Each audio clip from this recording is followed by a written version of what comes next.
প্রিয় দর্শক, আজকে আমি এমন একটি মানসিক রোগ সম্পর্কে আলোচনা করব। এর আগে কোনো সময় শুনছেন বা না শুনছেন সেটা জানি না। তবে আপনাদের কাছে আলোচনা করি, এই রোগে আমাদের দেশে হাজার, হাজার মানুষ আক্রান্ত। সেই রোগের নাম হচ্ছে বর্ডার লাইন পার্সোনালিটি ডিসঅর্ডার অর্থাৎ বিপিডি। সহজ ভাষায় বোঝালে এটি এমন একটি মানসিক সমস্যা যেখানে মানুষ আবেগের উপর নিয়ন্ত্রণ রাখতে পারেন না। তাদের মুড অনেক দ্রুত পরিবর্তিত হয়। এক মুহূর্তে তারা খুব খুশি, আর পরের মুহূর্তেই খুব বেশি বিষণ্ণ বা রেগে যেতে পারেন। এছাড়া তাদের সম্পর্কগুলো অস্থির হয়। তারা যদি কাউকে খুব ভালোবাসেন তবে সেখানেও চরমভাবে নির্ভরশীল হতে পারেন।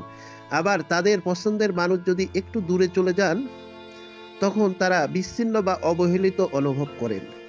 অর্থাৎ বিপিডি অর্থাৎ বর্ডার লাইন পার্সোনালিটি ডিসঅর্ডার আক্রান্তদের মধ্যে আত্মহত্যার চিন্তা বা আচরণও দেখা দিতে পারে, বিশেষত যখন তারা খুব একা বা আবেগগতভাবে বিপর্যস্ত অনুভব করেন। তাদের নিজেদের সম্পর্কে কিছুটা অস্থিরতা থাকে, অর্থাৎ তারা নিজের পরিচয় বা মূল্য নিয়ে সন্দিহান হতে পারেন। এটি আসলে একটি মানসিক সমস্যা যা অতিরিক্ত চাপ, শারীরিক বা মানসিক আঘাতের কারণে হতে পারে। চিকিৎসা হিসাবে থেরাপি এবং ঔষধের মাধ্যমে এই সমস্যা নিয়ন্ত্রণ করা সম্ভব।